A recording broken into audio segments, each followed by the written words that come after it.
Hello, welcome back to Time with Chaplain Ken. I'm your host, Chaplain Kenneth. I know it's been a while. Life gets in the way sometimes, you know that? And well, you know how it is. I've been doing a lot of traveling. My wife's father passed away in Indiana. Drove all the way up there and back. Drove about 2,000 miles in about a week. It's a long drive. My wife even more because she went up, the week before.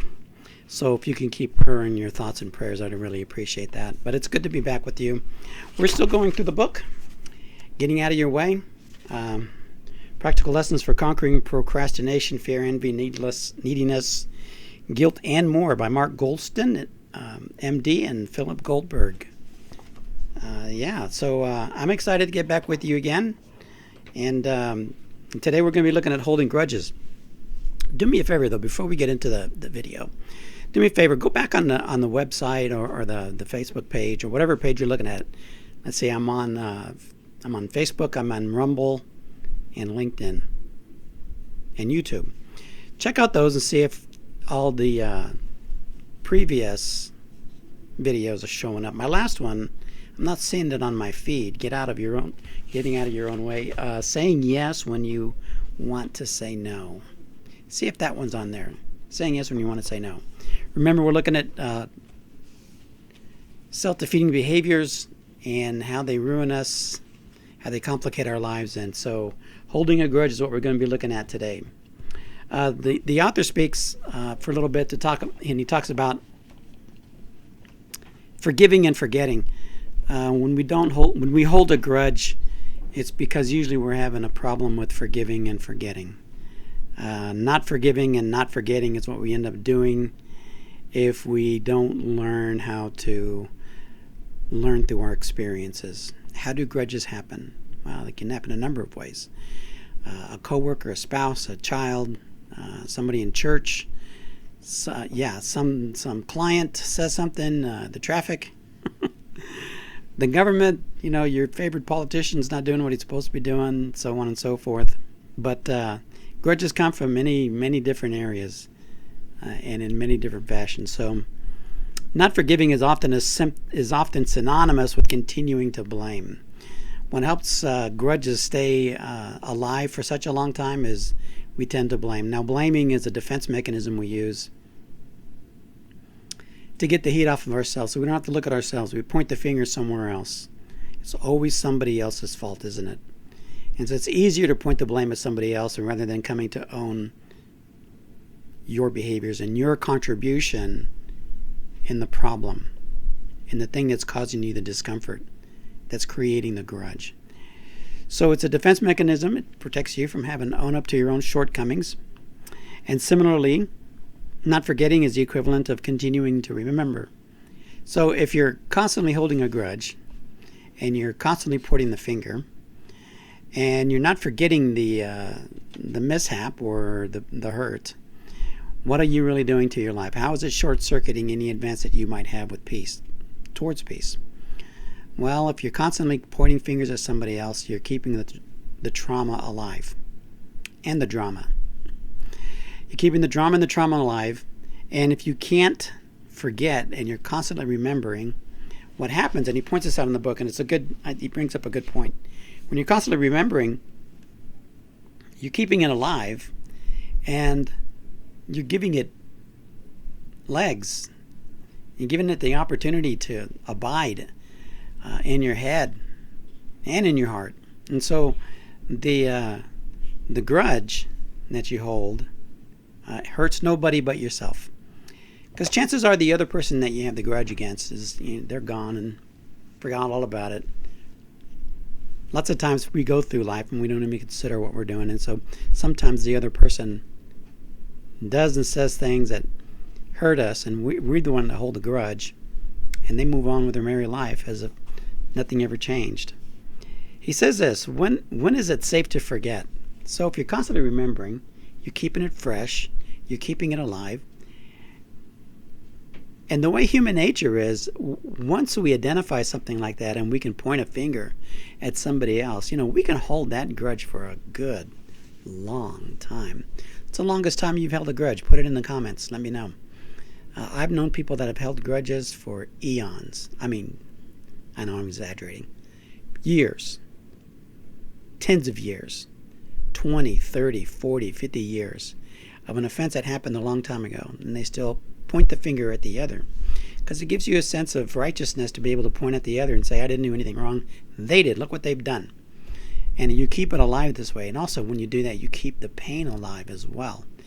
I mean, you guys really want to live life carrying a grudge and the pain and the regret and the anger and the hate and the hurt, all the feelings that are involved in a grudge.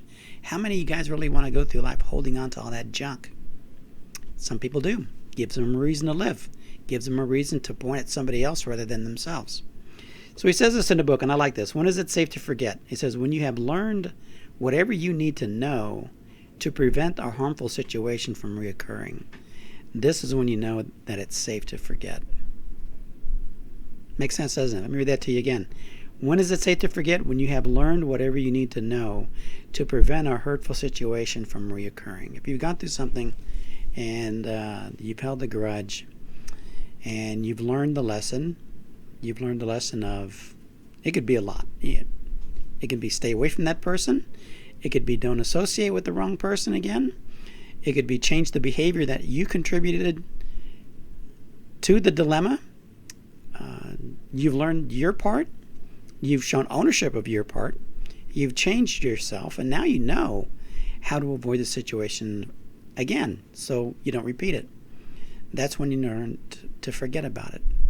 Easier said than done, right? We're creatures of habit. We remember all sorts of things, especially a slight, and we hold on to those things forever.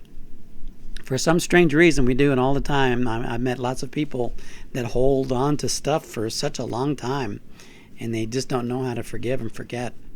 But like I said, it's often something that we can look at to point at something else rather than ourselves. So he tells a story about a guy named Albert. I'm sure he's changed the names to protect the innocent. Him and his wife, he was moving up in the corporation he was in. They both went to a party. His wife drank a little too much and acted a little fool a little bit too much, and he was passed over on a promotion. And of course, he looked at everything and realized it's her fault. She shouldn't have acted this way at the party. And so she held this grudge against his wife. Well, the next promotion didn't come, and finally he was called into the office, and his boss told him, listen, this is the reason why you're being passed up. And it wasn't about his wife, it was about his performance. And with that cold reality, he had to realize, I've been blaming my wife. I've been pointing the finger at her. I've been saying it's all her fault. And so he realizes, I've been holding this grudge against my wife and just about poisoned my marriage with my own grudge. So he had to go make amends to his wife and amend his ways at work so he can change his lot at work so he can get promoted. And so it changed. The behavior, the lesson was learned, the behavior was changed, and now the possibility of the grudge coming back and the anger coming back for those instances is gone because he learned his lesson. So it's important that we learn the lessons. It's important that we own our own part. See, he was able to own his part. He could have come out of the boss's meeting and said, that guy's messed up. He's wrong. I'm right. How many people have done that? I'm right. He's wrong. It's those people. They're all against me. No. Sometimes we have to learn that hard lesson. Come to grips with what's going on with us and make those changes that we need to make. He mentions in the book, knowing that you can handle a reoccurrence without being devastated will allow you to forget as well as forgive. Such as this guy, Albert. He probably learned a lesson to where if he ever was passed up again, he'd probably stop and think, okay, how did I mess this up? What did I do? What am I doing? Because let's face it, we're the common denominator in a lot of our problems. And if we look at ourselves honestly, we can give ourselves a chance to grow. So the usable insight in this chapter is that we forgive when we no longer need to blame. We forget when we no longer need to remember. Did you get that? We forgive when we no longer need to blame. And we forget when we no longer need to remember. Good insight. So in taking some action, he suggests, ask yourself what not forgiving and not forgetting is costing you.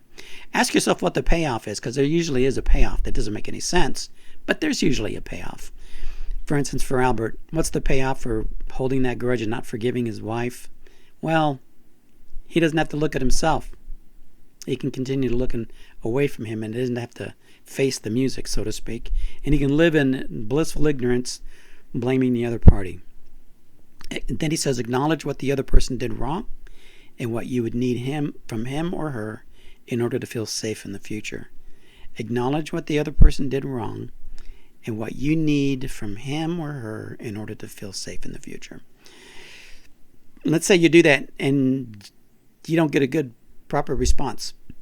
Let's say you do that and the other person is not admitting their wrongs, or they're in the blame game, or they're not willing to make amends. Then you have a decision to make, don't you? If it's a relationship, you can decide whether you're going to stay in it or not. If it's a job, you got to decide whether you're going to stay in it or not. Because if you're in a toxic job, who wants to have one of those? Yeah. Anybody in a toxic job, put in the comments. Let me know what kind of toxicity you're facing at work. It's tough, I know. It's a hard choice to make. Very hard. Praying for you, though, because, yeah, good jobs are hard to come by where you have a nice, good, healthy environment at work. He also suggests ask yourself how you might have contributed to the problem. Own your part. And when I was working in drug treatment, this is one of those things that guys in recovery learn. They learn that they can't change much of anything, but they can change everything about themselves with God's help, with the help of their higher power. And they begin to realize, okay, I can't change the other person, but I can sure as heck change myself. And once they change themselves, it changes everybody else for the better. Just like in the addiction, your change to being an alcoholic and drinking to be a problem or drugging to be a problem changed everybody's life. I mean, it touched everybody you were around. So a good change for the better in a healthy way helps everybody else around you to grow as well.